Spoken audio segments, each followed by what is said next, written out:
राधे राधे बंधुओं, बहुत स्वागत है आपका इंडिया न्यूज के डिजिटल प्लेटफॉर्म पर।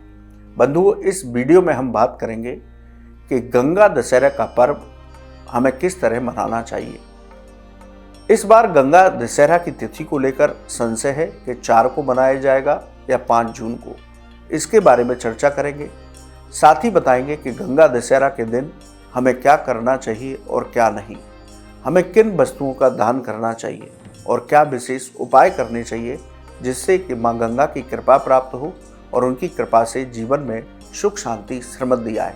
बंधुओं, ज्येष्ठ मास के शुक्ल पक्ष की 10वीं तिथि, इसको विशेष खास माना जाता है। इस तिथि को गंगा दशहरा का पर्व मनाया जाता है।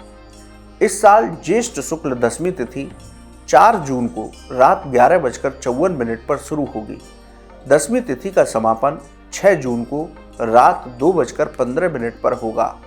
इसलिए इस साल 5 जून को गंगा दशहरा का पर्व मनाना बेहद शुभ होगा। गंगा दशहरा पर इस बार बड़े दुर्लभ सहयोग बन रहे हैं। गंगा दशहरा पर इस बार सिद्ध योग रहेगा और इसके साथ ही रवि योग भी बना रहेगा। इस दिन हस्त नक्षत्र होगा। हस्त नक्षत्र में ही गंगा माता धरती पर अवतरित हुई थी, तो ये बड़ा दुर्लभ संयोग बन रहा है। भगवान शिव का इस दिन हमें विधि विधान के साथ अभिषेक करना चाहिए। बंधुओं, गंगा दशहरा का पर्व परम कल्याणकारी पर्व शास्त्रों में कहा गया। मां गंगा देवलोक से हम लोगों के कल्याण के लिए धरती पर अवतरित हुई। भगवान शिव ने अपनी जटाओं में धारण किया और उनकी जटाओं से ज्येष्ठ मास के शुक्ल पक्ष की 10वीं तिथि को धरती पर अवतरित हुई। उनके धरती के पर अवतरित होने के पर्व के रूप में हम गंगा दशहरा का पर्व मनाते हैं। इस दिन हमें विधि विधान के साथ भगवान शिव और मां गंगा का पूजन अर्चन करना चाहिए। यदि संभव हो सके तो आप किसी गंगा स्थान पर जाकर के गंगा स्नान कर सकते हैं। बंधुओं, यदि आप घर पर ही हैं तो आप गंगा स्नान कैसे करें, इसका पुण्य आपको कैसे प्राप्त हो सकता है, ये जानते हैं। देखिए बंधुओं, अक्सर कर लोग गंगा दशहरा या विशेष पर्वों पर अपने नहाने की बाल्टी के जल में गंगा जल मिला लेते हैं और बहुत सारे धर्माचार्य, बहुत सारे लोग कहते हैं कि इस तरह से हमें घर पर ही गंगा स्नान का फल प्राप्त हो जाएगा। बंधुओं, ध्यान रखिए कि अपने पानी जल, जो नहाने का पानी है, उस जल में कभी भी गंगा जल नहीं मिलाना चाहिए। ये गंगा जल का मां गंगा का अपमान होता है। गंगा जल का स्नान घर पर ही कैसे करें, उसकी सही विधि, शास्त्र विधि ये है कि आप जब स्नान कर लें और स्नान करने के बाद अपने मंदिर में जाएं, मां गंगा का जहाँ रखी है, गंगा जल जहाँ रखा है, उस गंगा जली को प्रणाम करें, उसमें मां गंगा का ध्यान करें और उसमें से कुछ गंगा जल लेकर के अपने सिर पर डालें और कुछ गंगा जल का आचमन करें। ये सही विधि है गंगा स्नान घर पर करने की।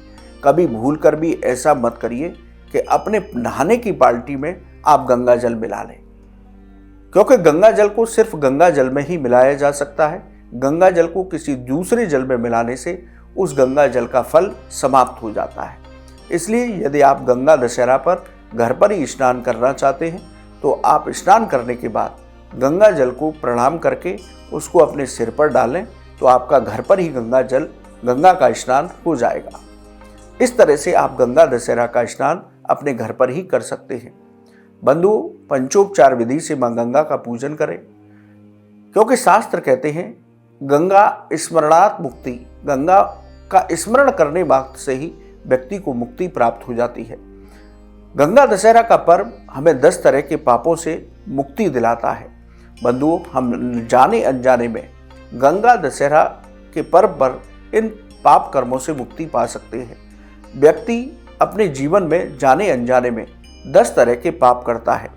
3 दैहिक, 4 वाचिक और 3 मानसिक, यानी कि 3 पाप शरीर के द्वारा, 4 अपनी वाणी के द्वारा और 3 मानसिक सोचने मात्र से आप पाप कर लेते हैं।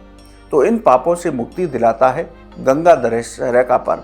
तो आप इन 10 पापों से मुक्ति पाने के लिए इन ज्ञात और अज्ञात पाप कर्मों का प्रायश्चित कीजिए मां गंगा के सामने, तो आपको इन पाप कर्मों से मुक्ति प्राप्त होगी। गंगा दशहरा पर हमें 10 वस्तुओं का दान 10 की संख्या में करना चाहिए। ये विशेष दान शास्त्रों में बताए गए वो कौन से 10 वस्तुओं के दान हैं, आइए जानते हैं।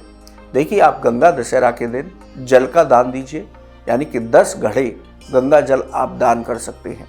ऋतु फलों का दान, अन्न का दान, वस्त्र का दान, पूजा सामग्री का दान, सुहाग की वस्तुओं का दान, नमक का दान, तेल का दान, शक्कर का दान और घी का दान। ये 10 दान हमारे शास्त्रों में बताए गए। इनको हमें 10 की संख्या में गंगा दशहरा पर अवश्य दान करना चाहिए, जिससे कि हमें अक्षय पुण्य की प्राप्ति होती है। बंधुओं, मैं कुछ आपको विशेष उपाय बता रहा हूँ। इनको आप गंगा दशहरा पर करते हैं तो आपको विशेष फलों की प्राप्ति होती है। आप यदि जीवन में सुख समृद्धि पाना चाहते हैं तो आप ये उपाय गंगा दशहरा के दिन कीजिए। अगर आपके जीवन में सुख समृद्धि की कामना है तो इसके लिए आप गंगा माँ का पूजन अर्चन करने के बाद गरीबों को कपड़ों का दान कीजिए। आप चाहें तो मंदिर में भी वस्त्र दान कर सकते हैं। धार्मिक मान्यताओं के मुताबिक ये उपाय करने से गृह कलेश की भी समस्या से मुक्ति प्राप्त होती है और घर में सुख शांति आती है। बंधुओं, यदि आप अपने जीवन में धन संपदा प्राप्त करना चाहते हैं, धन से जुड़ी कोई समस्या है, तो आप गंगा दशहरा के दिन ये उपाय अवश्य कीजिए।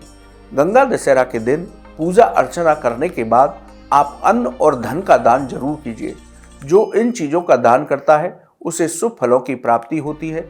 ऐसे व्यक्ति के जीवन में कभी धन की कमी नहीं रहती, उसके घर में धन धान्य के भंडार भरे रहते हैं।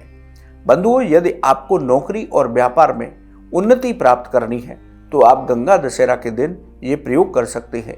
आप अपने कैरियर और कारोबार में तरक्की पाना चाहते हैं तो गंगा दशहरा पर मां गंगा का पूजन करने के बाद मौसमी फलों का दान ब्राह्मण और गरीबों को कीजिए। ऐसा करने से कैरियर और कारोबार में तरक्की प्राप्त होती है। इसके साथ ही आपके जीवन की बाधाएं दूर होती हैं, आपके रुके हुए काम फिर से शुरू होने लगते हैं।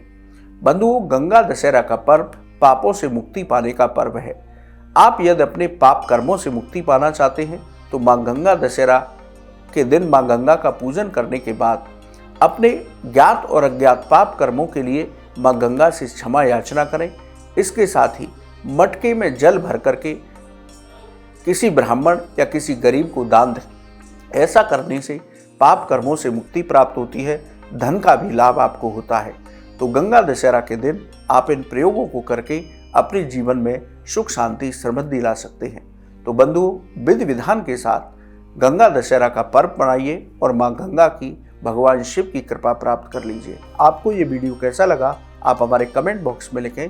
या ज्योतिष और धर्म से संबंधित कोई भी सवाल हो तो आप हमारे कमेंट बॉक्स में लिखें, हम उसका जवाब अवश्य देंगे।